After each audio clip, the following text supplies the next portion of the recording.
ನನಗೆ ಮನೆಯಲ್ಲಿ ಒಂಥರ ಸಾಂಸ್ಕೃತಿಕ ವಾತಾವರಣ ಇತ್ತು. ನನ್ನ ಅಜ್ಜ ವಿಜ್ಞಾನ ಬರಹಗಾರ ಆಗಿದ್ದರು, ನನ್ನ ತಂದೆಗೆ ಒಂದು ಪುಸ್ತಕದ ಅಂಗಡಿ ಇತ್ತು, ಅವರು ಬರಹಗಾರರಾಗಿದ್ದರು.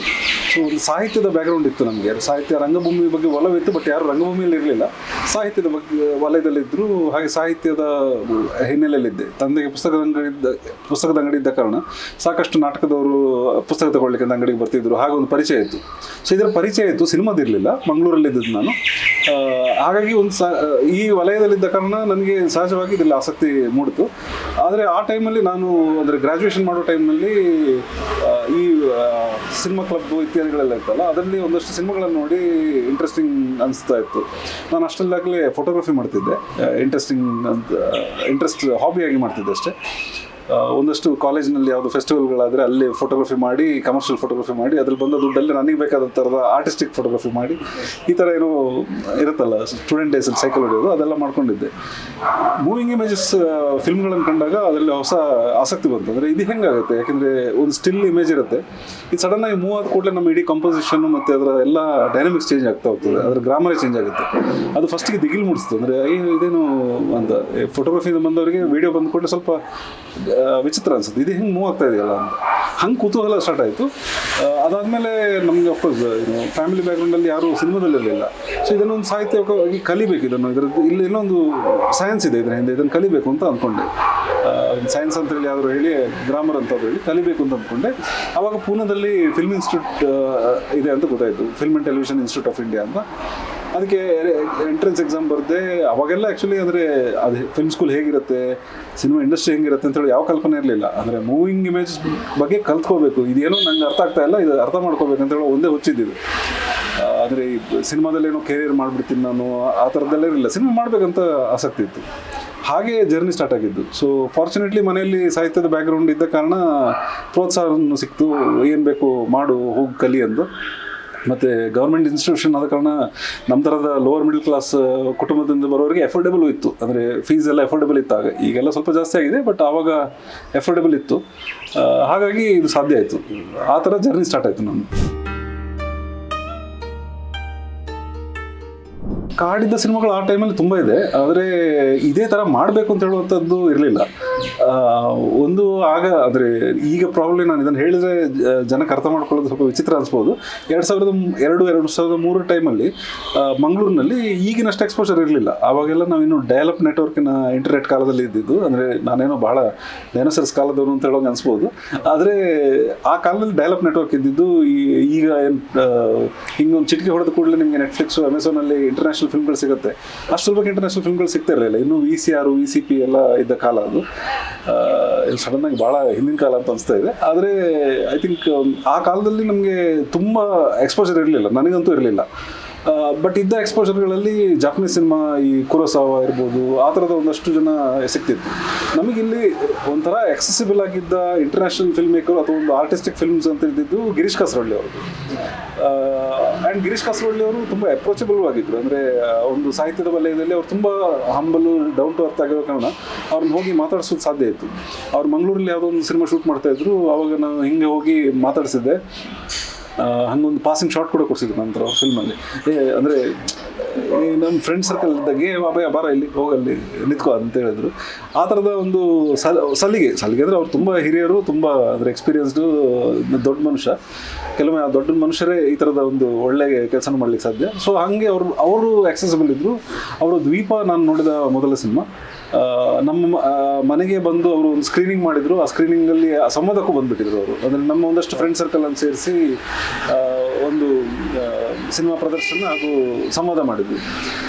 ಈ ಥರದ ಒಂದು ಎಕ್ಸ್ಪೋಜರ್ ಇತ್ತು ನಮಗೆ. ಎಕ್ಸ್ಪೋಜರ್ ಆಯಿತು, ತುಂಬ ಸಣ್ಣದು. ಅಂದರೆ ಇವತ್ತಿನ ಕಾಲಕ್ಕೆ ಹೋಲಿಸಿದ್ರೆ ತುಂಬ ಸಣ್ಣ. ಈಗ ಬೆಂಗಳೂರಿನಲ್ಲಿ ಯಾವಾಗ ಈಗ ನಿಮ್ಮ ಥರದ ಜನ್ರೇಷನ್ಗೆ ಸಿಗೋ ಎಕ್ಸ್ಪೋಜರ್ ನೋಡಿದರೆ, ನಮಗೆ ಫಿಲ್ಮ್ ಮೇಕರ್ಗಳು ಆಕ್ಸೆಸಿಬಲ್ ಇರಲಿಲ್ಲ, ಫಿಲ್ಮ್ಗಳು ಆಕ್ಸೆಸಿಬಲ್ ಇರಲಿಲ್ಲ. ಅವಾಗೆಲ್ಲ ಇನ್ನು ರೀಲ್ಗಳಲ್ಲೇ ತೋರಿಸ್ಬೇಕಾಗ್ತಿತ್ತು, ಇಲ್ಲಾಂದರೆ VCR, VCP ಅಲ್ಲಿ ತೋರಿಸ್ಬೇಕಿತ್ತು. ಈ ಟೇಪ್ಗಳ ಅಂಗಡಿಗಳಿರ್ತಿತ್ತು. ವಾರಕ್ಕೆ ಅಂದರೆ ನಮ್ಮ ಇನ್ಕಮ್ ಇದರಲ್ಲಿ ವಾರಕ್ಕೆ ಒಂದು ಕ್ಯಾಸೆಟ್ ತಂದು ನೋಡೋಷ್ಟು ತಾಕತ್ತಿತ್ತು ನಮಗೆ. VCR ಬಾಡಿಗೆ ತಂದು, VCP ಬಾಡಿಗೆ ತಂದು ಒಂದು ಕ್ಯಾಸೆಟ್ಟು ಫೇವ್ರೇಟ್ ಅಂತೇಳೋ ಒಂದು ಟೇಪ್ ಅಂಗಡಿ ಇತ್ತು, ಕ್ಯಾಸೆಟ್ ಲೈಬ್ರರಿ ಇತ್ತು. ಸೊ ಇದೆಲ್ಲ ಅಂದರೆ ಆಗಿನ ಕಾಲದ ಎಕ್ಸ್ಪೋಜರು. ಆ ಲೈಬ್ರರಿಯಲ್ಲಿ ಅಫ್ಕೋರ್ಸ್ ಪಬ್ಲಿಕ್ ಇಂಟ್ರೆಸ್ಟಿಗೆ ಬೇಕಾದಂಗೆ ಹೆಚ್ಚು ಕಮರ್ಷಿಯಲ್ ಸಿನಿಮಾಗಳು, ಹಾಲಿವುಡ್ ಸಿನಿಮಾಗಳು ಇರ್ತಿತ್ತು. ಅದೆಲ್ಲೋ ಟಾಮ್ ಆ್ಯಂಡ್ ಜೆರಿಯಿಂದ ಸ್ಟಾರ್ಟ್ ಮಾಡಿ, ಅಂದರೆ ನನ್ನ ಏಜು ಹಂಗಿತ್ತು, ಟಾಮ್ ಆ್ಯಂಡ್ ಜೆರಿಯಿಂದ ಶುರು ಮಾಡಿ ನಿಧಾನಕ್ಕೆ ಹಾಲಿವುಡ್ಗೆ ಎಕ್ಸ್ಪೋಜರ್ ಆಯಿತು. ಬಟ್ ವರ್ಲ್ಡ್ ಸಿನಿಮಾ ಅಥವಾ ಇದು ಈ ಹಾಲಿವುಡ್ ಮತ್ತು ಕನ್ನಡ, ಹಿಂದಿ ಸಿನಿಮಾ ಬಿಟ್ಟು ಬೇರೇನೋ ಸಿನಿಮಾ ಇದೆ ಅಂತ ಗೊತ್ತಾಗಲಿಕ್ಕೆ ಆಲ್ಮೋಸ್ಟ್ ಗ್ರ್ಯಾಜುಯೇಷನ್ ಟೈಮ್ ಬರುವಾಗ ಈ ಜಪನೀಸ್ ಫಿಲ್ಮ್ಗಳು ಇತ್ಯಾದಿಗಳು ಪರಿಚಯ ಆಯಿತು. ಸೊ ಆ ಥರದ ಒಂದು ಎಕ್ಸ್ಪೋಜರಿಂದ ಸ್ಟಾರ್ಟ್ ಆಯಿತು ನನ್ನ ಅರ್ಲಿ ಇದು. ಹಾಗಾಗಿ ಇದೇ ಥರ ಮಾಡಬೇಕು ನಾನು ಸಿನಿಮಾ ಅಂತ ಹೇಳುವಂಥದ್ದು ಇರಲಿಲ್ಲ. ಎಲ್ಲವನ್ನೂ ವಿಸ್ಮಯದಲ್ಲಿ ನೋಡ್ತಿದ್ದೆ ಅಷ್ಟೇ ಹೊರತು ಅಯ್ಯೋ ಈ ಥರನೂ ಸಿನಿಮಾ ಇದೆ, ಈ ಥರನೂ ಸಿನಿಮಾ ಇದೆ ಅಂತ. ಹಾಗಾಗಿ ಪಾತ್ ಡಿಫೈನಿಂಗ್ ಅಂತ ಅನಿಸ್ಲಿಲ್ಲ ಯಾವುದು. ಆದರೆ ಎಲ್ಲರೂ ಅಮೇಝಿಂಗ್ ಅಂತಲೇ ಅನಿಸ್ತಿದ್ರು. ಆದರೆ ಅಲ್ಲಿ ಸ್ಪಿಲ್ಬರ್ಗ್ನ ಇಂಡಿಯಾನಾ ಜೋನ್ಸ್ ಕೂಡ ಅದ್ಭುತ ಅನಿಸ್ತಿತ್ತು, ಇಲ್ಲಿ ಕಾಸರಹಳ್ಳಿಯವರ ದ್ವೀಪನೂ ಅದ್ಭುತ ಅನಿಸ್ತಿತ್ತು. ಸೊ ಸ್ಪೆಕ್ಟ್ರಮ್ ಕಂಪ್ಲೀಟ್ಲಿ ಓಪನ್ ಇತ್ತು. ಐ ಥಿಂಕ್ ಫಿಲ್ಮ್ ಇನ್ಸ್ಟಿಟ್ಯೂಟ್ಗೆ ಹೋದ ಮೇಲೆ ನಮಗೆ ಹೆಚ್ಚು ಅಂದರೆ ಇದರ ಗ್ರಾಮರು, ಇದರ ವ್ಯಾಕರಣ, ಹೇಗೆ ಸಿನಿಮಾಗಳು ಮಾಡ್ತಾರೆ, ಯಾಕೆ ಮಾಡ್ತಾರೆ ಇತ್ಯಾದಿಗಳ ಬಗ್ಗೆ ಹೆಚ್ಚು ಅರಿವಿಗೆ ಬಂದದ್ದು.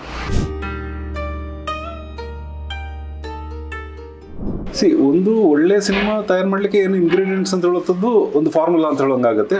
ಅದು ಕಷ್ಟ, ಯಾಕೆಂದರೆ ಫಾರ್ಮುಲಾ ಅಂತ ಇಲ್ಲ. ಯಾಕೆಂದರೆ ಪ್ರತಿಯೊಂದು ಕಥೆನೂ ಬೇರೆ, ಅದು ಒಂದು ಪರ್ಸನ್ ಇದ್ದಂಗೆ. ಅಂದರೆ ಈಗ ಒಬ್ಬ ಒಳ್ಳೆ ಮನುಷ್ಯನ ರೂಪಿಸ್ಲಿಕ್ಕೆ ಏನು ಬೇಕು ಅಂತ ಹೇಳಿದಂಗೆ, ಒಬ್ಬ ಒಳ್ಳೆ ಮನುಷ್ಯ ಅಂತ ಹೇಳುವಂಥದ್ದು ಉಟೋಪಿಯಾ, ಐಡಿಯಲಿಸ್ಟಿಕ್. ಆ ಥರ ಇಲ್ಲ, ಸಾಧ್ಯ ಇಲ್ಲ. ಮನುಷ್ಯರು ಎಲ್ಲರೂ ಒಳ್ಳೆಯವರೇ, ಎಲ್ಲರೊಳಗೂ ಒಂದು ಕೆಟ್ಟ ಗುಣನೂ ಇರ್ತದೆ. ಅದೇ ಥರ ಸಿನಿಮಾನೂ ಒಂದು ಕೃತಿ. ಯಾರು ಕೆಟ್ಟ ಸಿನಿಮಾ ಮಾಡಬೇಕಂತ ಮಾಡಲ್ಲ, ಎಲ್ಲರೂ ಒಳ್ಳೆ ಸಿನಿಮಾ ಮಾಡಬೇಕಂತಲೇ ಪ್ರಯತ್ನ ಮಾಡ್ತಾರೆ. ನಮ್ಮ ಡೆಫಿನಿಷನ್ಗಳು ಬೇರೆ ಬೇರೆ ಇರ್ಬೋದು, ಭಿನ್ನ ಇರ್ಬೋದು. ಅಂದರೆ ನಾನು ಯಾಕೆ ಸಿನಿಮಾ ಮಾಡ್ತಿದ್ದೇನೆ, ಯಾವ ರೀತಿ ಸಿನಿಮಾ ಮಾಡ್ತಿದ್ದೇನೆ ಅಂತ ಒಂದು ಸಣ್ಣ ನೈತಿಕತೆ ಬೇಕು. ಅಂದರೆ ಸಿನಿಮಾದಲ್ಲಿ ಒಂದು ಸಣ್ಣ ನೈತಿಕತೆ ಬೇಕು.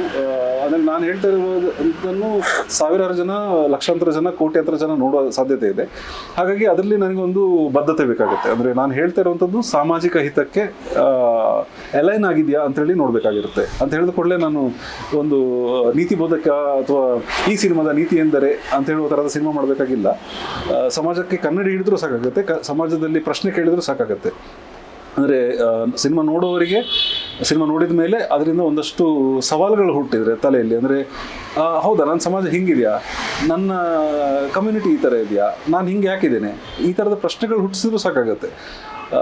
ಅದಲ್ಲದೇ ಇರುವಂಥ ಸಿನಿಮಾ ನನ್ನ ಪ್ರಕಾರ ಸಮಾಜಕ್ಕೇನು ಹಿತಕರವಾದ ಸಿನಿಮಾ ಅಲ್ಲ. ಅಂದರೆ ಕ್ರೌರ್ಯವನ್ನು ವಿಜೃಂಭಿಸುವುದಾಗಲಿ ಅಥವಾ ಏನು ಸೆಕ್ಸಿಸಮನ್ನು, ಜೆಂಡರ್ಗಳನ್ನು, ನಮ್ಮ ಸಮಾಜದಲ್ಲಿರುವ ಬಯಾಸ್ಗಳನ್ನು ಪೋಷಿಸುವಂಥದ್ದು. ನಾವು ಅದನ್ನು ತೋರಿಸ್ಬಾರ್ದು ಅಂತಲ್ಲ ಹೇಳ್ತಿರೋದು, ಸಿನಿಮಾದಲ್ಲಿ ತೋರಿಸ್ಬೇಕಾಗುತ್ತೆ. ನೀವು ಜೆಂಡರ್ ಬಯಾಸ್ ಇರ್ಬೋದು ಅಥವಾ ಕ್ಲಾಸ್ ಡಿವೈಡ್ ಇರ್ಬೋದು, ನಮ್ಮಲ್ಲಿರೋ ಜಾತಿ ವಿಷಯ ಇರ್ಬೋದು, ಇದೆಲ್ಲವನ್ನು ನಾವು ಸಿನಿಮಾದಲ್ಲಿ ತೋರಿಸ್ಬೇಕು.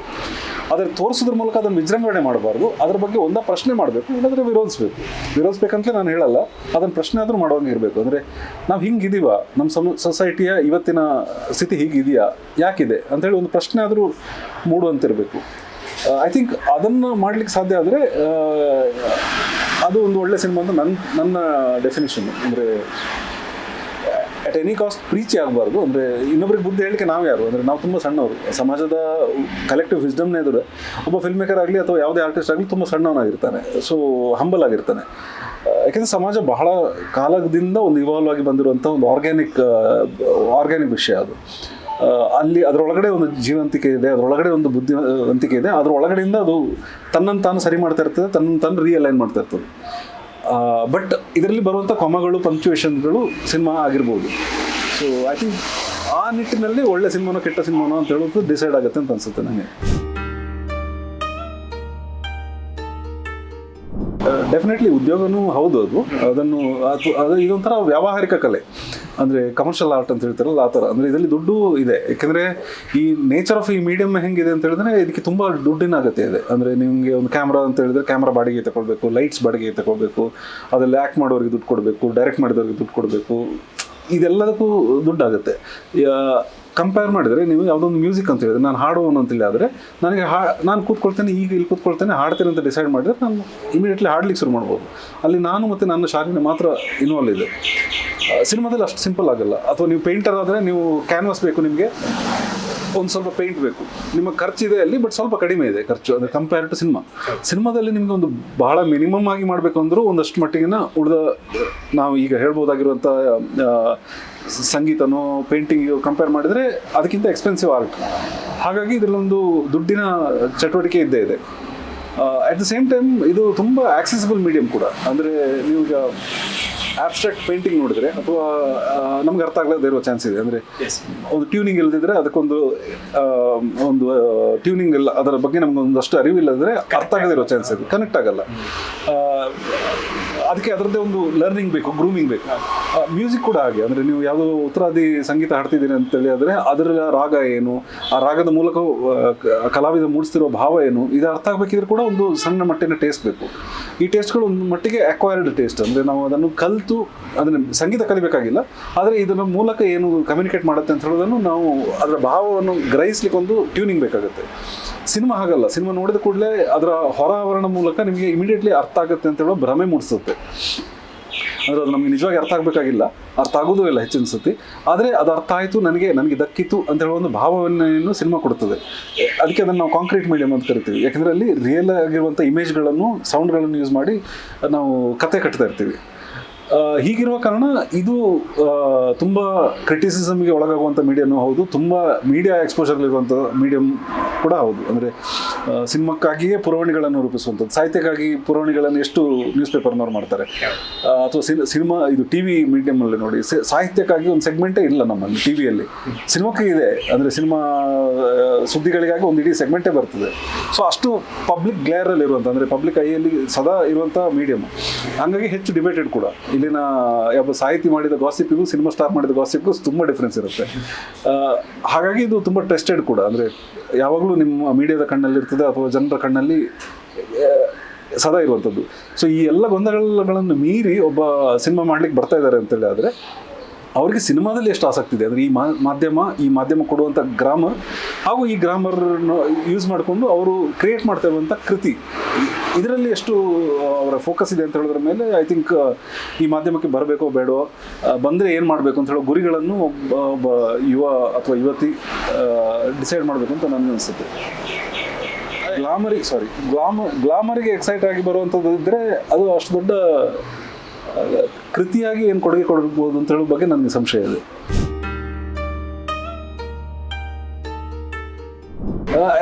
ಅದು ಹೊರಗಡೆಯಿಂದ ನೋಡುವಾಗ ಹಂಗೆ ಕಾಣ್ಬೋದು, ಬಟ್ ಆ್ಯಕ್ಚುಲಿ ಅದರ ಕಥೆಯ ಎಕ್ಸೈಟ್ಮೆಂಟೇ ನನಗೆ ಇದಾಗಿದೆ. ಗುಬ್ಬಚ್ಚಿಗಳಲ್ಲಿ ಕೂಡ ಕಥೆಯ ಎಕ್ಸೈಟ್ಮೆಂಟು, ಪಡ್ಡಾಯಲ್ಲೂ ಕಥೆ ಎಕ್ಸೈಟ್ಮೆಂಟು, ಸಿಮಿಲರ್ಲಿ ಶಿಕಾರಿ ಅಥವಾ ಸಕ್ಕರೆಯಲ್ಲಿ ಕೂಡ ಕಥೆ ಎಕ್ಸೈಟ್ ಆಗಿ ಸ್ಟಾರ್ಟ್ ಆಗಿದ್ದು. ಆ ಕಥೆಯನ್ನು ಹೇಳಲಿಕ್ಕೆ ನೀವು ಅಂದರೆ ಈಗ ಎಗೇನ್ ನಾನೊಂದು ಪೇಂಟಿಂಗ್ ರೆಫರೆನ್ಸ್ ಕೊಡೋದಿದ್ರೆ, ಎಲ್ಲ ಪೇಂಟಿಂಗನ್ನು ನಾನು ಬರೀ ಪೆನ್ ಪೇಪರಲ್ಲಿ ಮಾಡೋಕ್ಕಾಗಲ್ಲ. ಯಾವುದಕ್ಕೂ ಪೇಂಟ್ ಬೇಕಾಗುತ್ತೆ, ಯಾವುದಕ್ಕೂ ಕ್ಯಾನ್ವಾಸ್ ಬೇಕಾಗುತ್ತೆ, ಯಾವುದಕ್ಕೂ ಚಾರ್ಕೋಲ್ ಬೇಕಾಗ್ಬೋದು. ಸೊ ಕತೆ ಹೇಳಲಿಕ್ಕೆ ಬೇಕಾದಂಥ ಟೂಲ್ಗಳು ಬೇರೆ ಬೇರೆ ಇರ್ತದೆ.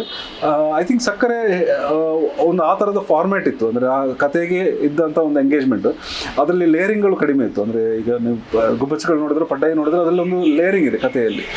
ಆ ಥರದ ಲೇಯರಿಂಗ್ ಸಕ್ಕರೆಯಲ್ಲಿ ಇರಲಿಲ್ಲ, ಕಥೆಯಲ್ಲಿ ಇರಲಿಲ್ಲ. ಅದನ್ನು ನಾನು ಮಾಡಿಕೊಂಡ ಕಥೆಯಲ್ಲಿ ಇರಲಿಲ್ಲ. ಹಾಗಾಗಿ ಆ ಕಥೆಯನ್ನು ನಾನು ಹೇಳಬೇಕಿದ್ರೆ ಅದಕ್ಕೆ ಬೇಕಾದ ಟೂಲ್ಗಳೇನಿದೆ, ಹಾಗಾಗಿ ಅಲ್ಲಿ ಸಾಂಗು ಬಂತು, ಅದು ಇಡೀ ಅದರ ಒಂದು ಅದು ಫೈಟು ಬಂತು. ಈ ಫೈಟು ಇದು ಬಂದ ಕೂಡಲೇ ಒಂದು ಕಮರ್ಷಿಯಲ್ ಹೀರೋ ಬಂದರು, ಅಂದರೆ ಈ ಥರ ಬಂತು. ಇದನ್ನು ಗಣೇಶ್ ಅವರನ್ನು ಟಾರ್ಗೆಟ್ ಇಟ್ಕೊಂಡು ಇವ್ರಿಗೆ ಮಾಡಬೇಕಂತ ಹೇಳಿ ಮಾಡಿದ ಕತೆ ಅಲ್ಲ ಅದು. ಕತೆ ನಂತರ ಆಯ್ತು ಒಂದು 4-5 ವರ್ಷ ಹಿಂದೆನೇ ಇತ್ತು. ಸಾಕಷ್ಟು ಚೇಂಜ್ ಆಯಿತು ಅದು. ಅಂದರೆ ಒಬ್ಬ ಕಮರ್ಷಿಯಲ್ ಹೀರೋ ಬಂದು ಎಲ್ಲ ಬಂದ ಮೇಲೆ ಸಾಕಷ್ಟು ಚೇಂಜ್ ಆಯಿತು. ಅದು ಯಾವ ಡೈರೆಕ್ಷನ್ ಹೋಯ್ತು ಅಂತ ಹೇಳುವಂಥದ್ದು ಜನರು ಡಿಸೈಡ್ ಮಾಡಿದ್ದಾರೆ, ಅದು ನಿಮಗೂ ಗೊತ್ತಿದೆ. ಸೊ ಐ ಥಿಂಕ್ ಬಟ್ ಎಲ್ಲದರಲ್ಲೂ ನನಗೆ ಜೆನೆಸಿಸ್, ಅದರ ಪ್ರಾಜೆಕ್ಟ್ನ ಜೆನೆಸಿಸ್ ಕಥೆನೇ ಆಗಿರುತ್ತೆ. ಕತೆ ಎಕ್ಸೈಟ್ ಆಗಿರಬೇಕು. ಅದು ಆಮೇಲೆ ನಾನು ಹೇಳ್ದಂಗೆ ಕೆಟ್ಟ ಸಿನಿಮಾ ಮಾಡ್ಬೇಕಂತ ಹೊರಡಲ್ಲ. ಸಕ್ಕರೆ ಕೆಟ್ಟ ಸಿನಿಮಾ ಆಯಿತು, ಪಡ್ಡಾಯಿ ಕೆಟ್ಟ ಸಿನಿಮಾ ಆಗಲಿಲ್ಲ. ಸೊ ಅದ್ರ ಬಗ್ಗೆ ನಾವು ಒಪ್ಕೊಳ್ಳಬೇಕು. ನಾನು ಯಾಕೆಂದರೆ ಸಕ್ಕರೆ ಡಿಂಟ್ ವರ್ಕ್, ಪಡ್ಡಾಯಿ ವರ್ಕ್. ಬಟ್ ಬಜೆಟ್ಗಳು ಬೇರೆ, ಅದರ ಕಮರ್ಷಿಯಲ್ ಆ್ಯಂಗಲ್ಗಳು ಬೇರೆ. ಅದರ ಅಂದರೆ ಕಮರ್ಷಿಯಲ್ ಅಂದರೆ ನಾನು ಹೇಳ್ತಿರೋದು ವ್ಯಾವಹಾರಿಕವಾಗಿ ಹೆಂಗಾಯಿತು ಅಂತ ಹೇಳೋದು. ಸೊ ಹೌದು, ಅದನ್ನು ನಾನು ಮಾಡಿದ್ದೀನಿ, ಇದನ್ನು ನಾನು ಮಾಡಿದ್ದೀನಿ. ಆದರೆ ಜೆನೆಸಿಸ್ ಇಸ್ ಆಲ್ವೇಸ್ ಸ್ಟೋರಿ. ಇನ್ನು how much I am excited about the story ಅಂತ ಹೇಳುವಂಥದ್ದು. ಒಂದು ಐ ಥಿಂಕ್ ಯಾವುದೇ ಕಲಾವಿದರಾಗಿ, ಅಂದರೆ ಸಂಗೀತ, ಸಿನಿಮಾ, ಇದು ಸಾಹಿತ್ಯದ ಕಲಾವಿದರಾಗಿ ಸಿನಿಮಾ ಕಲಾವಿದರು ಕೂಡ ಜನರೊಟ್ಟಿಗೆ ಇರಬೇಕಾಗತ್ತೆ. ಸೊ ನಾನು ಈಗ 13-14 ವರ್ಷ ಆಯ್ತು ನಾನು ಇಂಡಸ್ಟ್ರಿಗೆ ಬಂದು. 14 ವರ್ಷಗಳಲ್ಲಿ ನಾನು ಮಾಡೋದು ಬರೀ 4 ಸಿನಿಮಾ. ಉಳಿದ ಟೈಮಲ್ಲಿ ಏನು ಮಾಡ್ತಾ ಇರ್ತೇನೆ ಅಂದರೆ ನಾನು ಕಾರ್ಪೊರೇಟ್ ಡಾಕ್ಯುಮೆಂಟ್ರೀಸ್ ಮಾಡ್ತಾ ಇರ್ತೇನೆ, ಗೌರ್ಮೆಂಟ್ ಡಾಕ್ಯುಮೆಂಟ್ರೀಸ್ ಮಾಡ್ತಾ ಇರ್ತೇನೆ. ಈ ಕಳೆದ ವರ್ಷ ನಾನು ನರೇಗಾ ಪ್ರಾಜೆಕ್ಟ್ ಬಗ್ಗೆ ಒಂದು 40 ಡಾಕ್ಯುಮೆಂಟ್ರಿ ಮಾಡಿದೆ. ಸೊ ಇಡೀ ಕರ್ನಾಟಕ ಸುತ್ತಿದೆ ನಾನು. ಅದಕ್ಕೆ ಬೇರೆ ಬೇರೆ ಮೂಲಗಳಲ್ಲಿ ಹೋಗಿ ಹಳ್ಳಿಯಲ್ಲಿ ಜನರು ಯಾವ ಥರ ಬದುಕ್ತಾ ಇದ್ದಾರೆ, ಈ ನರೇಗಾದ ಮೂಲಕ ಜನರ ಜೀವನ ಹೆಂಗೆ ಸುಧಾರಿಸ್ತಾ ಇದೆ ಇತ್ಯಾದಿ ಗೌರ್ಮೆಂಟ್ ಕಡೆಯಿಂದ ಡಿಪಾರ್ಟ್ಮೆಂಟ್ ಕಡೆಯಿಂದ ಮಾಡಿರೋ ಸಾಕ್ಷ್ಯಚಿತ್ರಗಳು. ಆದರೆ ಅದರ ಮೂಲಕ ನನಗೇನು ಲಾಭ ಆಗುತ್ತೆ ಪರ್ಸ್ನಲಿ ಅಂತ ಹೇಳಿದ್ರೆ, ನನಗೆ ಜನಗಳು ಗೊತ್ತಾಗ್ತಾರೆ, ಜೀವನ ಅರ್ಥ ಆಗುತ್ತೆ. ನಮಗೆ ಬಹಳ ಸುಲಭ ಒಂದು ನಾನು ಫಿಲ್ಮ್ ಮೇಕರ್ ಅಂತ ಹೇಳಿದ ಕೂಡಲೇ ನಮ್ಮ ಸ್ಪೆಷಲಿ ಫಿಲ್ಮ್ ಮೇಕರ್ಗಳಿಗೆ ನಮ್ಮ ಸುತ್ತ ಒಂದು ಆವರಣ ಕ್ರಿಯೇಟ್ ಆಗಿಬಿಡುತ್ತದೆ. ನಮಗೆ ಬೋಪರ್ ಹಾಕುವಂಥ 4 ಜನ ಸೇರಿಬಿಡ್ತಾರೆ ಸುತ್ತ. ನೀವು ಮಾಡಿದೆಲ್ಲ ಗ್ರೇಟ್ ಅಂತ ಹೇಳುವಂಥವ್ರು ಸುತ್ತ ಸೇರ್ಕೊಂಡು ಬಿಡ್ತಾರೆ. ಆ ಟ್ರ್ಯಾಪಲ್ಲಿ ಸಿಕ್ಕಾಕೊಳ್ಳೋದು ಬಹಳ ಸುಲಭ. ಆ್ಯಂಡ್ ನಾವು ಹೇಳ್ತೀವಲ್ಲ, ಅಂದರೆ ಐವರಿ ಚೇಂಬರ್ಗಳಲ್ಲಿ ಇದ್ಕೊಂಡ್ಬಿಟ್ಟು ನಾವು ಮಾತಾಡ್ತೀವಿ ಅಂತ, ಅಂದರೆ AC ರೂಮಲ್ಲಿ ಕೂತ್ಕೊಂಡ್ಬಿಟ್ಟು ಬಡತನ ಅಂತ ಹೇಳಿದ್ರೆ ಏನಂತೇಳಿ ಮಾತಾಡೋದಿದೆಯಲ್ಲ, ಅದು ಭಾಳ ಸುಲಭ. ಯಾಕೆಂದರೆ ಡೆಫಿನೇಷನ್ಗಳು ಎಲ್ರಿಗೂ ಗೊತ್ತಿದೆ. ಬಟ್ ಈ ಸುತ್ತಾಟ ಮಾಡಿದಾಗ ನನಗೆ, ಅಂದರೆ ಅಲ್ಲಿ ನನಗೆ ನೀರು ಕುಡಿಲಿಕ್ಕೆ ಆಗದಿದ್ದಾಗ, ಅಂದರೆ ಆವಾಗ ನನ್ನ ಪ್ರಿವಿಲೇಜ್ನ ಅರಿವಾಗ್ತದೆ. ಅಂದರೆ ನಾನು ಕುಡಿಯೋ ನೀರು ಶುದ್ಧ ಇದೆ, ಅಲ್ಲಿ ಯಾರೋ ಒಬ್ಬ ಈಗ ಕಲಬುರಗಿಯಲ್ಲೋ ಇನ್ನೆಲ್ಲೋ ಯಾದಗಿರಿಯಲ್ಲೋ ನಾನು ಹೋದಾಗ ಅಲ್ಲಿ ಅವ್ರು ಕುಡಿತಾ ಇರುವ ನೀರು ಶುದ್ಧ ಇಲ್ಲ, ಅಥವಾ ಅಲ್ಲಿ ಯಾವುದೋ ಸಣ್ಣ ಮಗುವಿಗೆ ಊಟ ಇಲ್ಲ. ಇದು ನಮಗೆಲ್ಲ ಹೇಳೋದು ಗೊತ್ತಿದೆ. ಅಂದರೆ ನಾವು ದಿನ ಪೇಪರ್ ನೋಡಿದರೆ, TV ನೋಡಿದ್ರೆ ಗೊತ್ತಿದೆ ಅಲ್ಲೆಲ್ಲೋ ಊಟ ಇಲ್ಲ, ಇನ್ಯಾರಿಗೋ ಬಡತನ ಇದೆ ಅಂತ ಹೇಳೋದು ಗೊತ್ತಾಗುತ್ತೆ. ಆದರೆ ನೀವು ಅಲ್ಲಿ ಹೋಗಿ ಅವರ ಮನೆಗೆ ಹೋಗಿ ಅವ್ರು ಏನು ತಿಂತಾರೆ ಅಂತ ನೋಡಿ, ಆ್ಯಂಡ್ ನಾನೇನು ತಿಂತೀನಿ, ಆ ಅನುಭವ ಇದೆಯಲ್ಲ, ಆ ಅನುಭವದ ದಟ್ಟತೆ ಸಿನಿಮಾ ಮೇಕರ್ಗೆ ತಾಗ್ತದೆ. ನನಗೆ ಇನ್ನೂ ನೆನಪಿದೆ, ಅಂದರೆ ಕಲಬುರಗಿಯಲ್ಲಿ ಯಾವುದೋ ಒಂದು ಶೂಟ್ ಮುಗಿಸ್ಕೊಂಡು ಬಂದೆ, ವಾಪಸ್ ಟ್ರೈನಲ್ಲಿ ಬರ್ತಾ ಇರುವಾಗ, ಆ ಟೈಮಲ್ಲೆಲ್ಲ ಅಂದರೆ ಇದು ಫಸ್ಟ್ ಕೋವಿಡ್ ಲಾಕ್ಡೌನ್ ಆದ ಕೂಡಲೇನ ವಿಷಯ. ಸೊ ಆ ಟೈಮಲ್ಲಿ ಟ್ರೈನು ಎಲ್ಲವೂ ಸ್ವಲ್ಪ ಅಂದರೆ ತುಂಬ ಈಸಿ ಇರಲಿಲ್ಲ ಎಲ್ಲವೂ. ಸೊ ಟ್ರೈನಲ್ಲಿ ಜನರಲ್ ಕಂಪಾರ್ಟ್ಮೆಂಟಲ್ಲಿ ಬರ್ತಾ ಇರಬೇಕಿದ್ರೆ ನನಗೆ ಕೋವಿಡ್ ಆಯಿತು. ನಾವು 9-10 ಜನ ಟೀಮ್ ಮೆಂಬರ್ಸ್ ಇದ್ವಿ. ಉಳಿದವ್ರಿಗೆ ಯಾರಿಗೂ ಕೋವಿಡ್ ಆಗಿಲ್ಲ, ನನಗೆ ಕೋವಿಡ್ ಆಯಿತು. ಇಮಿಡಿಯೇಟ್ಲಿ ಬಂದೆ, ಮನೆಯಲ್ಲಿ ಹೌಸ್ ಅರೆಸ್ಟ್ ಆದೆ. ಅಂದರೆ ವಿಪರೀತ ಆಗಲಿಲ್ಲ ನನಗೆ. ಸೊ ಮೈಲ್ಡಾಗಿ ಜ್ವರ ಬಂತು, ಡೋಲೋದಲ್ಲಿ ಮುಗೀತು.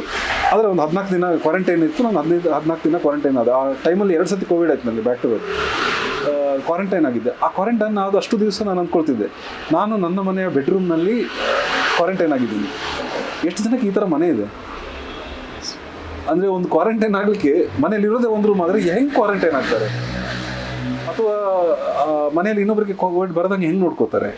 ಈಗ ನನಗೆ 5 ವರ್ಷದ ಮಗಳಿದ್ದಾಳೆ. ಅವಳಿಂದ ನಾನು ದೂರ ಇರ್ಬೋದು, ಕೋವಿಡಿಂದ ಉಳಿಸ್ಕೋಬೋದು. ಯಾವುದೋ ಕಲಬುರಗಿಯಲ್ಲೋ ಬೀದರಲ್ಲೋ ಇರೋ ಒಂದು ಮನೆಯಲ್ಲಿ ಇರೋದೇ ಒಂದು ರೂಮ್ ಆದರೆ, ಆ ತಂದೆ ಮಗಳನ್ನು ಹೆಂಗೆ ಬದುಕಿಸ್ಕೋತಾನೆ ಅಥವಾ ಹೆಂಗೆ ರಕ್ಷಿಸ್ಕೋತಾನೆ? ಊಟ ಇಲ್ಲ, ಯಾರೂ ಇಲ್ಲ. ಸೊ ಈ ಸತ್ಯಗಳಿದೆಯಲ್ಲ, ಇದು ತಾಗ್ಲಿಕ್ಕೆ ನನಗೆ ಒಂದು ವಾರ ಅದು ಅಂದರೆ ಹಾಂಟ್ ಮಾಡಿಬಿಟ್ಟಿತ್ತು. ಅದು ಅಂದರೆ ನನ್ನ ಮಕ್ಕಳು ಎಷ್ಟು ಪ್ರಿವಿಲೇಜ್, ನಾನೆಷ್ಟು ಪ್ರಿವಿಲೇಜ್ ಅಂತ. ಅಂದರೆ ನಾವೇನು ಆಗರ್ಭ ಶ್ರೀಮಂತರಲ್ಲ, ಏನಲ್ಲ, ಸ್ಟಿಲ್ ಮಿಡಲ್ ಕ್ಲಾಸ್. ಈಗ ನಾವು ಮಾಡ್ತಿರೋಂಥ ಸಿನಿಮಾಗಳಲ್ಲಿ ಎಷ್ಟು ದುಡ್ಡು ಬರ್ಬೋದು ನಿಮಗೆ ಅಂದಾಜಿದೆ.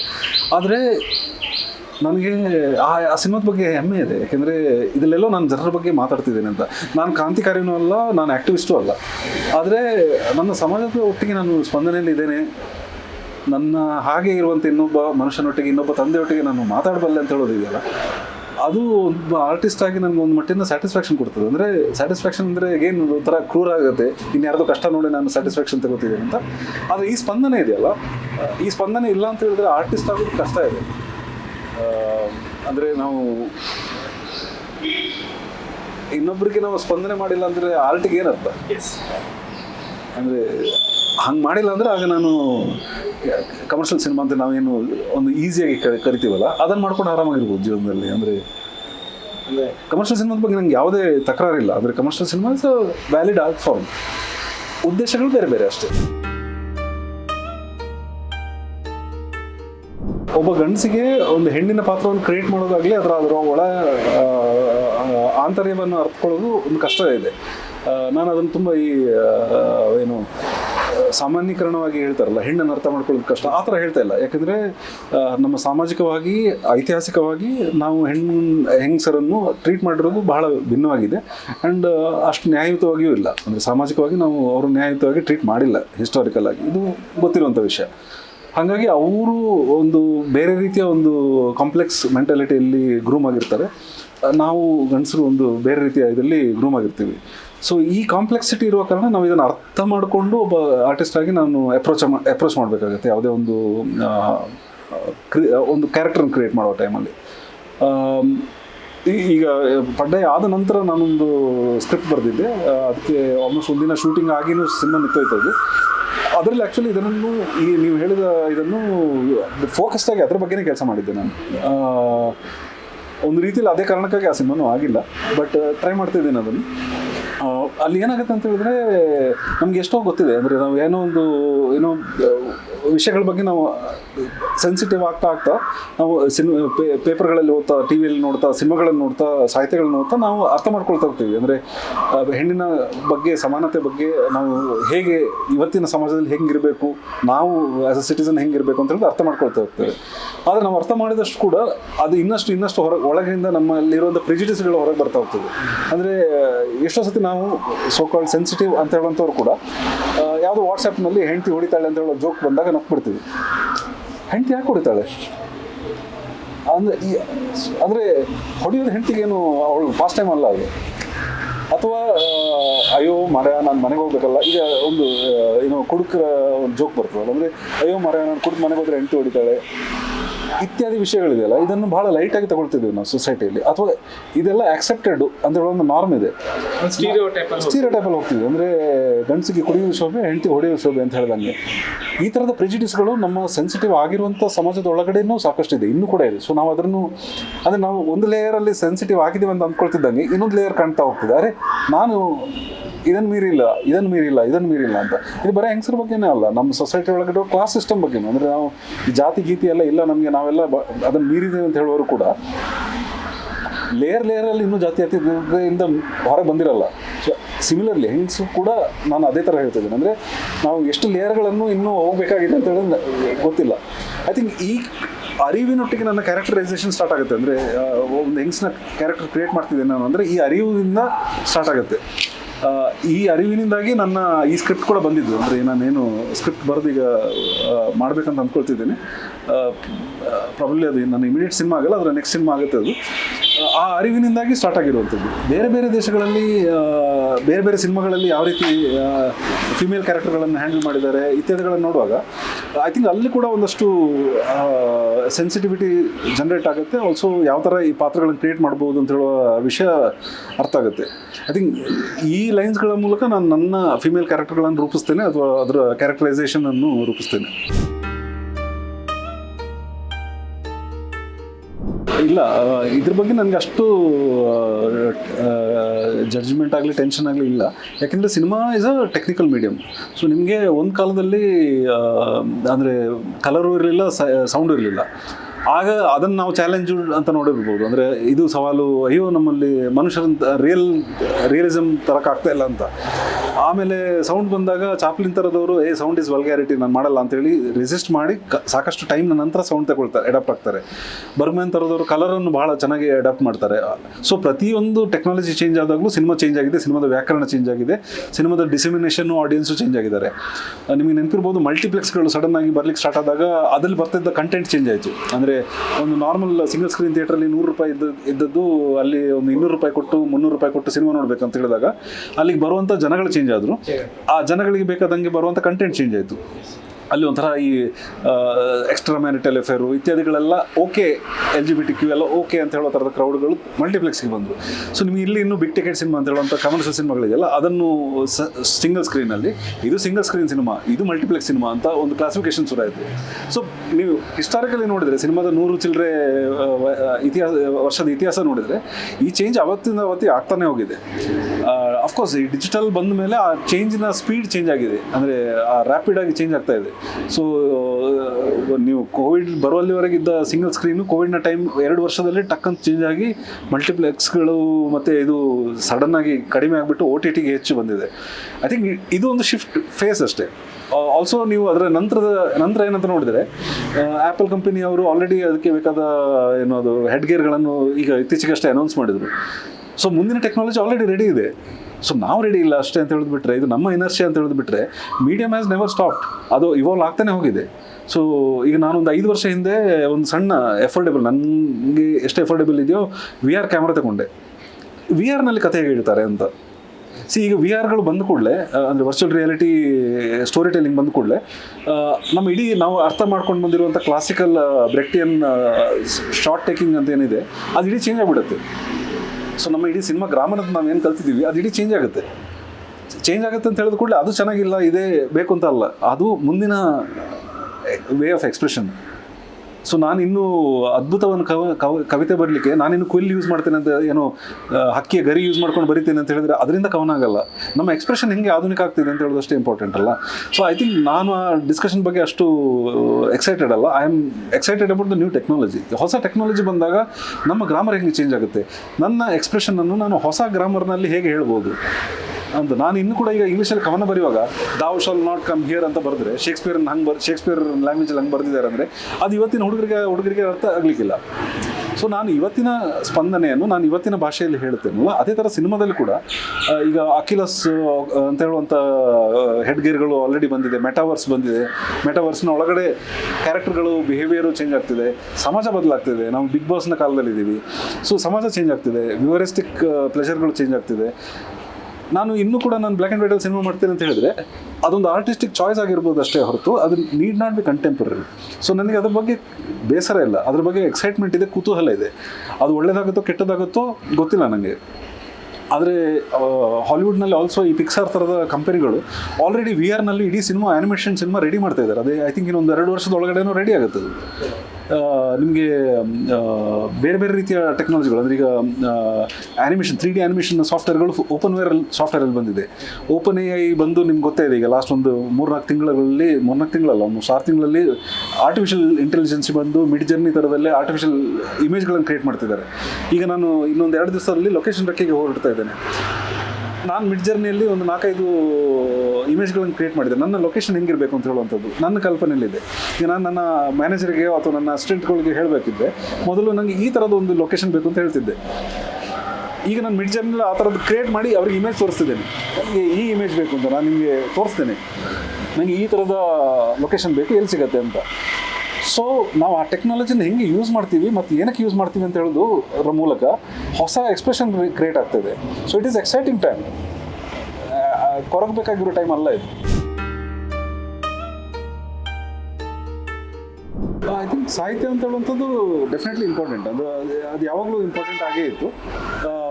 ಏನಾಗುತ್ತೆ ಅಂದರೆ ಸಾಹಿತ್ಯ ಮಾತ್ರ ಅಲ್ಲ, ನಾಟಕನೂ ನೋಡಬೇಕು, ಸಂಗೀತನೂ ಕೇಳಬೇಕು, ಪೇಂಟಿಂಗ್ ನೋಡಬೇಕು. ಯಾಕೆಂದರೆ ಸಿನಿಮಾದಲ್ಲಿ ಇದೆಲ್ಲವೂ ಅಳವಡಿಕೆ ಇದೆ. ಅಂದರೆ ನಿಮಗೆ ಕತೆ ಅಂತ ಹೇಳಿದಾಗ ಸಾಹಿತ್ಯದಲ್ಲೆಲ್ಲೋ ಕಥೆಯ ಹಂದರ ಸಿಗುತ್ತೆ ನಿಮಗೆ, ಅಥವಾ ನಾಟಕದಲ್ಲಿ ನಿಮಗೆ ಅಭಿನಯದ ಹೊಸ ಆವಿಷ್ಕಾರಗಳು ಅರ್ಥ ಆಗುತ್ತೆ, ಫೋಟೋಗ್ರಫಿಯಲ್ಲಿ ಇಮೇಜ್ ಮೇಕಿಂಗ್ ಬಗ್ಗೆ ಅರ್ಥ ಆಗುತ್ತೆ, ಪೇಂಟಿಂಗಲ್ಲಿ ಇಮೇಜ್ ಮೇಕಿಂಗ್, ಮ್ಯೂಸಿಕಲ್ಲಿ ನಿಮ್ಮ ಮ್ಯೂಸಿಕ್ ಮೂಲಕ ಹೊಸ ಎಕ್ಸ್ಪ್ರೆಷನ್ ಏನಿದೆ ಅಂತ ಅರ್ಥ ಆಗುತ್ತೆ. ಸೊ ಇದೆಲ್ಲವೂ ಇಂಪಾರ್ಟೆಂಟೇ. ಸೊ ಸಾಹಿತ್ಯ ಕೃತಿಯನ್ನು ಅಡಾಪ್ಟೇಷನ್ ಮಾಡೋದು ಒಂದು ಕಾರಣ ಇರ್ಬೋದು. ಅದಲ್ಲದೇನೂ ಕೂಡ ನಿಮಗೆ ಬೇರೆ ಬೇರೆ ಹೊಸ ರೀತಿಯ ಐಡಿಯಾಗಳು, ಹೊಸ ರೀತಿಯ ಎಕ್ಸ್ಪೋಜರ್ಗಳಿಗಾಗಿ ಸಾಹಿತ್ಯದ ಬಗ್ಗೆ ನಿಮಗೆ ಒಂದು ತಿಳುವಳಿಕೆ ಇರುವಂಥದ್ದು ಸಿನಿಮಾ ಮೇಕರ್ಗಳಿಗೆ ಭಾಳ ಇಂಪಾರ್ಟೆಂಟ್.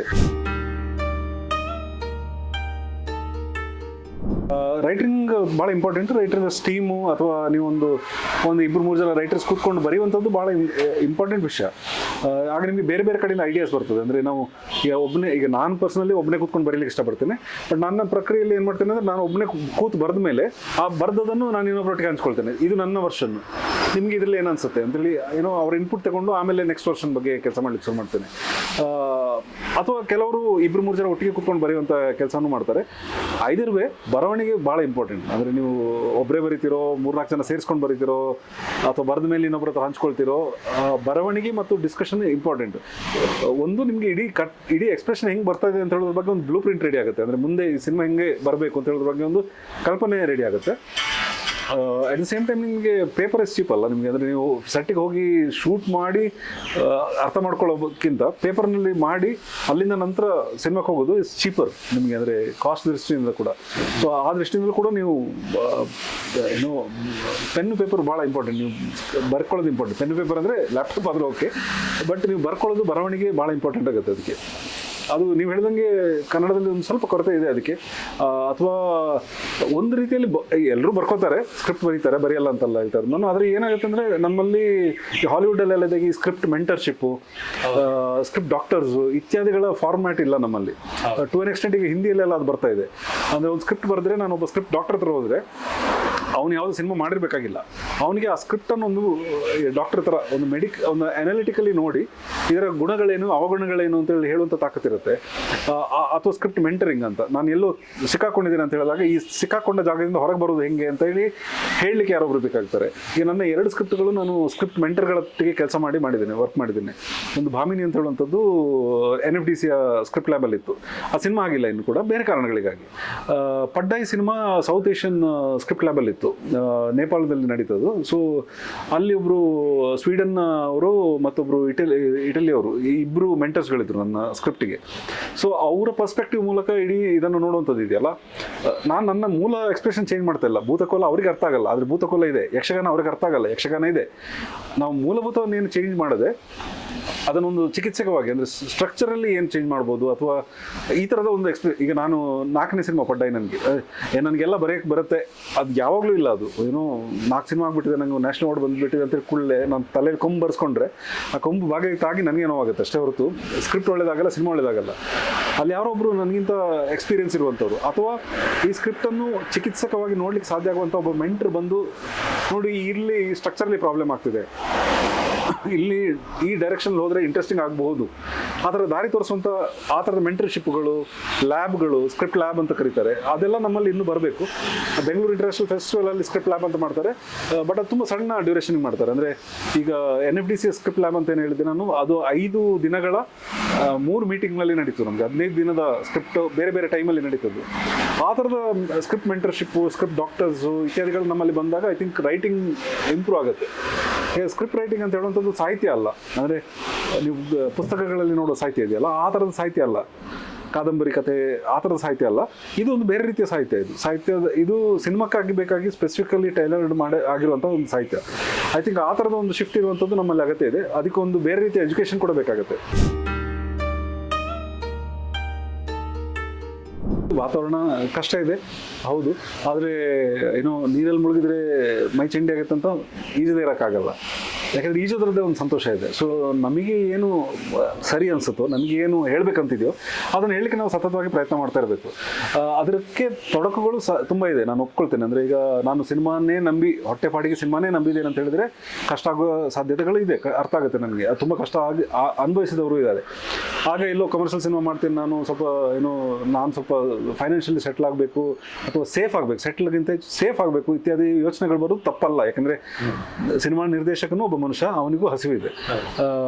ಅದು ಕ್ರಿಯೇಟಿವ್ ಹಸಿವಿನೂ ಇದೆ, ಫಿಸಿಕಲ್ ಹಸಿವಿನೂ ಇದೆ. ಬಟ್ ಅದಕ್ಕೆ ಬೇರೆಯವರು ಬೇರೆ ಬೇರೆ ರೀತಿಯ ದಾರಿಗಳು ಕಂಡುಕೊಳ್ತಾರೆ. ನಾನು ಕಂಡುಕೊಂಡಿರೋ ದಾರಿಗಳು ಡಾಕ್ಯುಮೆಂಟ್ರಿ, ಆ್ಯಡ್ ಫಿಲ್ಮ್ಸು ಇತ್ಯಾದಿ ಮಾಡಿ ನನ್ನ ಮನೆ ನಡೆಸ್ತೀನಿ. ಆದರೆ ಸಿನಿಮಾ ಮಾತ್ರ ನನಗೆ ಬೇಕಾದ ರೀತಿ ಸಿನಿಮಾ ಮಾಡ್ತೀನಿ ಅಂತ. ಅಂದರೆ ಕಮರ್ಷಿಯಲ್ ಸಿನಿಮಾ ತಪ್ಪು ಅಂತಲ್ಲ ಹೇಳ್ತಾ ಇರೋದು. ನಾನು ಕಮರ್ಷಿಯಲ್ ಸಿನಿಮಾ ಮಾಡಿದವನೇ. ಅಂದರೆ ಪಾಪ್ಯುಲರ್ ಏನು ಅಭಿಪ್ರಾಯದಲ್ಲಿ ನಾವು ಕಮರ್ಷಿಯಲ್ ಸಿನಿಮಾ, ಆರ್ಟ್ ಸಿನಿಮಾ 2 ರೀತಿ ಸಿನಿಮಾ ಮಾಡಿದವನೇ. ನಾನು ಆಗ ಹೇಳ್ದಂಗೆ ನಾನು ಒಂದು ಜೆಂಡರ್ ಬಗ್ಗೆ ಪ್ರಶ್ನೆ ಮಾಡುವ ಥರದ ಒಂದು ಸಿನಿಮಾ ಮಾಡ್ಲಿಕ್ಕೆ ಹೋಗಿ ಒಂದಿನ ಶೂಟಿಂಗ್ ಆಗಿ ನಿಂತೋಯ್ತು. ಅದ್ರಲ್ಲಿ ಜೆಂಡರ್ ಮತ್ತು ಕಾಸ್ಟ್ 2 ಇತ್ತು. ಅಂದರೆ how gender is connected to caste ಅಂತ ಹೇಳುವಂಥದ್ದು, ಅಥವಾ ಈ ಪ್ರಶ್ನೆಗಳನ್ನು ಎತ್ತುತ್ತಾ ಇದ್ದಂಥ ಸಿನಿಮಾ. ಅದು ಯಾವುದೇ ಪೊಲಿಟಿಕಲ್ ಪಾರ್ಟಿಯ ವಿರುದ್ಧ ಆಗಲಿ ಪರವಾಗಲಿ ಇರಲಿಲ್ಲ. ಆದರೆ ಈ ವಿಷಯಗಳೇ ನಮ್ಮ ಸಮಾಜವನ್ನು ಎಷ್ಟು ಟೆನ್ಷನ್ ಮಾಡಿಬಿಡ್ತದೆ, ನಮ್ಮ ಸಮಾಜದಲ್ಲಿ ಈ ಥರದ ಒಂದು ಮಾತುಕತೆ ಸ್ಟಾರ್ಟ್ ಆಗೋದನ್ನೇ ಎಷ್ಟು ಹೆದರ್ಕೋತಾರೆ ಅಂತ ಹೇಳೋದಕ್ಕೆ ಒಂದು ಉದಾಹರಣೆ ಆಯಿತು ನನಗೆ. ಸಿನಿಮಾ ನಿಂತೋಯ್ತು, ನಾನು ಒಂದಿನ ಶೂಟಿಂಗ್ ಆಗಿ ನಿಂತೋಯ್ತು, which is fine, I am okay. ಯಾಕೆಂದರೆ ನಿಂತಾಗ ನ್ಯಾಚುರಲಿ ಬೇಜಾರಾಗುತ್ತೆ, ಅಯ್ಯೋ ನಮ್ಮ ಸಮಾಜ ಹೆಂಗಿದೆಯಲ್ಲ ಅಂತೆಲ್ಲ ಅನಿಸುತ್ತೆ. ಅದು ಆ ಸಿನಿಮಾ ನಮ್ಮ ಸಮಾಜ ಹಂಗಿರೋ ಕಾರಣನೇ ಆ ಸಿನಿಮಾ ಮಾಡೋದು ಇಂಪಾರ್ಟೆಂಟ್ ಆಗಿರುತ್ತೆ. ಯಾಕೆಂದರೆ ನಾನು ಆ ಸವಾಲನ್ನೇ ಎತ್ತಿಲ್ಲ ಅಂತ ಹೇಳಿದ್ರೆ, ನಮ್ಮಲ್ಲಿ ಎಲ್ಲ ಚೆನ್ನಾಗೇ ಇದೆ, ನಮಗೇನು ಹಾಗೇ ಇಲ್ಲ, ನಾವೆಲ್ಲ ನಾವು ಬಹಳ ಸಮಾನ ಸಮಾಜ ಅಂತೇಳಿ ನಾವು ಭ್ರಮೆಯಲ್ಲಿರ್ತೀವಿ. ಸೊ ಅದನ್ನು ಮೀರಲಿಕ್ಕೆ ಆ ಥರ ಸಿನಿಮಾ ಮಾಡಲಿಕ್ಕೆ ಪ್ರಯತ್ನ ಮಾಡ್ತಾನೆ ಇರಬೇಕು. ನಾನು 5 ವರ್ಷ ಆಯಿತು ಸಿನಿಮಾ ಮಾಡಿ, ಇದೇ ಕಾರಣಕ್ಕಾಗಿ ಸಿನಿಮಾ ಮಾಡಲಿಕ್ಕೆ ಆಗಿಲ್ಲ ನನಗೆ. ಅಂದರೆ ನನಗೆ ಹೇಳಬೇಕಾದ ಕಥೆ ಹೇಳಲಿಕ್ಕೆ ಅವಕಾಶ ಆಗ್ತಾ ಇಲ್ಲ. ಹಂಗಂತೇಳಿ ನಾನು ಹತಾಶಾಗಿ ಕೂತ್ರೆ, ಪ್ರಯತ್ನ ಬಿಟ್ಟರೆ ಅದು ನನ್ನ ಫೇಲ್ಯೂರು. ಹಾಗೆ ಈ ಥರದ ಸಿನಿಮಾವನ್ನು ನೋಡ್ಬೇಕಂತಿರೋ ಜನರ ಫೇಲ್ಯೂರ್ ಆಗಿಬಿಡುತ್ತೆ. ಸೊ ಅವರು ಟ್ರೈ ಮಾಡ್ತಾ ಇರಬೇಕು ಸಪೋರ್ಟ್ ಮಾಡಲಿಕ್ಕೆ, ನಾವು ಮಾಡ್ಲಿಕ್ಕೆ ಟ್ರೈ ಮಾಡ್ತಾ ಇರಬೇಕು. ಹತಾಶರಾಗಿ ಶಸ್ತ್ರತ್ಯಾಗ ಮಾಡೋ ಪ್ರಶ್ನೆ ಇಲ್ಲ. ನಾನು ಹೇಳಿದಂಗೆ ಒಂದು ಸಿನಿಮಾ ಸ್ಟಾರ್ಟ್ ಆಗಿ ನಿಂತೋಯ್ತು. ಅದರ ಹಿಂದೆ ಇನ್ನೊಂದು, ಇನ್ಫ್ಯಾಕ್ಟ್ ನಾನು ನಾಳೆ ಅಥವಾ ನಾಡಿದ್ದು ಲೊಕೇಶನ್ ಹಂಟಿಂಗ್ ಹೊರಡ್ತಾ ಇದ್ದೇನೆ ನನ್ನ ಮುಂದಿನ ಸಿನಿಮಾಕ್ಕೆ. ಇದು 2018 ನಂತರ ನಿರಂತರವಾಗಿ ನಮ್ಮಲ್ಲಿ ಲ್ಯಾಂಡ್ ಸ್ಲೈಡ್ಸ್ಗಳಾಗ್ತಾ ಇದೆ. ಅಂದರೆ ಭೂಕುಸಿತಗಳಾಗ್ತಿದೆ. ಸಕಲೇಶ್ಪುರದಲ್ಲಾಯಿತು, ಕೊಡಗಲ್ಲಾಯಿತು, ಕೇರಳದವರೆಗೆ, ಅಂದರೆ ಈ ಇಡೀ ಪಶ್ಚಿಮ ಘಟ್ಟ ವಲಯದಲ್ಲಿ ಆಗ್ತಾ ಇದೆ. ನಾನು ಆಲ್ಮೋಸ್ಟ್ ಒಂದು 30-35 ವರ್ಷದಿಂದ ಪಶ್ಚಿಮ ಘಟ್ಟದಲ್ಲಿ ನಿರಂತರವಾಗಿ ಟ್ರೆಕ್ಕಿಂಗ್ ಮಾಡಿದವನು. ಟ್ರೆಕ್ಕಿಂಗ್ ಅಂದರೆ ಕಾಡಲ್ಲಿ ಸುತ್ತಿದವನು. ಟ್ರೆಕ್ಕಿಂಗ್ ಅಂತ ಹೇಳುವಂಥದ್ದು ಫ್ಯಾನ್ಸಿ ಶಬ್ದ ಆಗ್ತದೆ, ಬಟ್ ಕಾಡು ಸುತ್ತಿದವನು. ಕುದುರೆಮುಖದ ಆಯರ್ನೂರು ಕಂಪನಿ ಮುಚ್ಚಿದ ಟೈಮಲ್ಲಿ ಅಲ್ಲಿದ್ದ ಮೂಲ ನಿವಾಸಿಗಳಲ್ಲ, ಅಲ್ಲಿದ್ದ ವಾಸಿಗಳು ಯಾರಿದ್ದಾರೆ, ಅಂದರೆ ಕಾಡಲ್ಲಿ ಬದುಕ್ತಿದ್ದಂಥ ಒಂದಷ್ಟು ಜನ ಯಾರಿದ್ದಾರೆ, ಅವರು ಇದಾಯಿತು, ಮೈಗ್ರೇಷನ್ ಆಯಿತು. ಅಂದರೆ ಅವರನ್ನು ಅಲ್ಲಿಂದ ತೆಗೆದ್ರು ಈ ಕುದುರೆಮುಖ ಅಭಯಾರಣ್ಯ ರೂಪಿಸುವ ಟೈಮ್ನಲ್ಲಿ. ಆ ಟೈಮ್ನಲ್ಲಿ ನಾನು ಅವರೊಟ್ಟಿಗೆ ಒಂದು 25-30 ದಿನ ಅವರೊಟ್ಟಿಗೆ ತಿರುಗಾಡಿದ್ದೆ ನಾನು. ಅಂದರೆ ಕಾಡಿನೊಳಗಿಂದ ಇಡೀ ಮನೆಯೆಲ್ಲ ತಗೊಂಡು ಕಾಡಿಂದ ಆಚೆ ಬರುವಂಥ ಪ್ರಕ್ರಿಯೆ ಇದೆಯಲ್ಲ, ಆ ಟೈಮಲ್ಲಿ ಅವರೊಟ್ಟಿಗೆ ಒಂದಷ್ಟು ಸುತ್ತಾಡಿದೆ. ಈ ಎಲ್ಲ ನೆನಪುಗಳನ್ನು ಇಟ್ಕೊಂಡು 30-35 ವರ್ಷದಲ್ಲಿ ಪರಿಸರ ಹೆಂಗೆ ಬದಲಾಗಿದೆ, ಹಾಗೂ ನಾವು ಹೆಂಗೆ ಪರಿಸರದ ಮೇಲೆ ನಿರಂತರವಾಗಿ ಅಟ್ಯಾಕ್ ಮಾಡಿದ್ದೇವೆ, ಈಗ ಪರಿಸರ ವಾಪಸ್ ಕೊಡ್ತಾ ಇದೆ ಅದನ್ನು. ಮಾಧವ್ ಗಾಡ್ಗಿಲ್ ರಿಪೋರ್ಟ್ ಇರ್ಬೋದು, ಕಸ್ತೂರಿ ರಂಗನ್ ರಿಪೋರ್ಟ್ ಇರ್ಬೋದು, ಇದರೆಲ್ಲದರ ಹಿಂದ್ಗಡೆಯಲ್ಲಿ ಒಂದು ಮನುಷ್ಯ ಡ್ರಾಮಾ, ಹ್ಯೂಮನ್ ಡ್ರಾಮಾ ಒಂದು ಸ್ಕ್ರಿಪ್ಟ್ ಮಾಡ್ಕೊಂಡಿದ್ದೇನೆ. ಅದನ್ನು ಈ ಮಳೆಗಾಲದಲ್ಲಿ ಶೂಟ್ ಮಾಡಬೇಕಂತಿದ್ದೀನಿ ನಾನು. ಮಳೆಯಲ್ಲಿ ಶೂಟ್ ಆಗುತ್ತದೆ. ಇದು ಒಂದು ಲ್ಯಾಂಡ್ ಸ್ಲೈಡ್ನ ಬ್ಯಾಕ್ ಡ್ರಾಪಲ್ಲಿ. ನಾಳೆ ನಾಡಿದ್ದಲ್ಲಿ ಲೊಕೇಶನ್ ನೋಡ್ಲಿಕ್ಕೆ ಹೋಗ್ತಾ ಇದ್ದೇನೆ. ಅದಕ್ಕೆ ಅಸಿಸ್ಟೆಂಟ್ ಆಗಿನೂ ಮಾಡೋದು ವ್ಯಾಲಿಡ್ ದಾರಿನೇ, ಅಥವಾ ನೀವು ಅಕಾಡೆಮಿಕಲಿ ಕಲಿತು ಬರೋದು, ಅಥವಾ ಅಕಾಡೆಮಿಕಲಿ ಕಲಿತು ಆಮೇಲೆ ಅಸಿಸ್ಟೆಂಟ್ ಆಗಿ ವರ್ಕ್ ಮಾಡಿ ಬರೋದು ಒಂದೇ. ಅಂದರೆ ಈ ಎಲ್ಲ ದಾರಿಗಳು ಒಂದೇ. ಅಂದರೆ ದೇವರೊಬ್ಬರೇ ನಾಮ ಅಲ್ಲವ ಅಷ್ಟೇ ಅದು. ಆದರೆ ಮೂಲತಃ ಏನಿರ್ಬೇಕಂದ್ರೆ ನೀವು ಅಸಿಸ್ಟೆಂಟ್ ಆಗಿದ್ದರು ಅಥವಾ ಅಕಾಡೆಮಿಕಲ್ಲಿ ಕಲಿತು ಕೂಡ ಸಿನಿಮಾದ ಆಂತರ್ಯ ಇದೆಯಲ್ಲ, ಅದರ ಬಗ್ಗೆ ಅರ್ಥ ಮಾಡ್ಕೊಳ್ಳಿಕ್ಕೆ ನಿರಂತರವಾಗಿ ಪ್ರಯತ್ನ ಮಾಡಬೇಕು. ಅದು ಹೊಸ, ಅಂದರೆ ಈಗಷ್ಟೇ ಇಂಡಸ್ಟ್ರಿ ಬರ್ತಾ ಇರೋವರೆಗೆಲ್ಲ ನನಗೂ ಅಪ್ಲೈ ಆಗುತ್ತೆ, ನನ್ನ ಸೀನಿಯರ್ಗಳಿಗೂ ಅಪ್ಲೈ ಆಗ್ತದೆ. ಎಲ್ಲರೂ ಸಿನಿಮಾದ ನಿರಂತರ ವಿದ್ಯಾರ್ಥಿಗಳು ನಾವು. ಇದು ಈ ಪದ ಒಂಥರ ಬಳಕೆ ಮಾಡಿ ಸ್ವಲ್ಪ ಹಳಸಿದೆ, ಆದರೂ ನಾವು ನಿರಂತರವಾಗಿ ವಿದ್ಯಾರ್ಥಿಗಳೇ ಆಗಿರ್ತೀವಿ. ನಾವು ನಿರಂತರವಾಗಿ ಅದ್ರ ಬಗ್ಗೆ ಕಲಿತಾ ಇರ್ತೀವಿ. ಯಾಕೆಂದರೆ ಸಿನಿಮಾ ಮಾಧ್ಯಮ ಚೇಂಜ್ ಆಗ್ತಾ ಇದೆ, ನಿರಂತರವಾಗಿ ಚೇಂಜ್ ಆಗ್ತಿದೆ. ಅದರೊಟ್ಟಿಗೆ ಅಂದರೆ ಟೆಕ್ನಾಲಜಿ ಮಾತ್ರ ಅಲ್ಲ, ಎಕ್ಸ್ಪ್ರೆಷನ್ ಚೇಂಜ್ ಆಗ್ತಿದೆ. ಈ AI ಈ ಥರದ ವಿಷಯಗಳು ಬಂದಾಗ ಕಾಪಿ ರೈಟು ಇತ್ಯಾದಿಗಳ ಬಗ್ಗೆ ಒಂದು ಸಮಸ್ಯೆ ಬರುತ್ತೆ. ಸೊ ಕಾಪಿ ರೈಟ್ ಅಂದರೆ ಏನು, ನನಗೆ ಕೃತಿಸ್ವಾಮ್ಯ ಅಂತ ಹೇಳುವಂಥದ್ದು ಇದೆಯಾ, ಅಥವಾ ಒಬ್ಬ ಕಲಾವಿದ ಆಥರ್ ಥಿಯರಿ, ನಮ್ಮ ಮೊದಲು ಫ್ರೆಂಚಲ್ಲಿ ಏನು ಹೇಳ್ತಾರೆ ಆಥರ್ ಥಿಯರಿ ಅಂತ, ನಾನು ಬರೆದ ಮೇಲೆ ಅದು ಜನರಿಗೆ ಸಂಬಂಧಿಸಿದ್ದು, ನನಗೆ ಸಂಬಂಧ ಇಲ್ಲ. ಹಾಗಾದರೆ ಇದರಿಂದ ಬರುವಂಥ ಆರ್ಥಿಕ ಉತ್ಪತ್ತಿಗೆ ಯಾರು ಬೆನಿಫಿಷರಿ, ಈ ಥರದ್ದೆಲ್ಲ ಸವಾಲುಗಳು ನಿರಂತರವಾಗಿ ಬದಲಾಗ್ತಾ ಇರ್ತದೆ. ಸೊ ಒಬ್ಬರು ಫಿಲ್ಮ್ ಮೇಕರ್ ಆಗಿ ಆಗಬೇಕು ಅಂತ ಇಷ್ಟಪಡುವವರು ಅಥವಾ ಫಿಲ್ಮ್ ಮೇಕರ್ ಆಗಿರುವವರು ನಿರಂತರವಾಗಿ ಇದರ ವಿದ್ಯಾರ್ಥಿಯಾಗಿ, ಇದರ ಎದುರು ಹಂಬಲ್ ಆಗಿ ನಿರಂತರವಾಗಿ ಕಲಿತಾ ಇರಬೇಕು. ಐ ಥಿಂಕ್ ಅದು ನಮ್ಮ ಇಂಡಸ್ಟ್ರಿ ಅಗತ್ಯ, ಹಾಗೂ ಒಬ್ಬ ಕಲಾವಿದನ ಅಗತ್ಯ ಅಂತ ಅನಿಸುತ್ತೆ ನನಗೆ.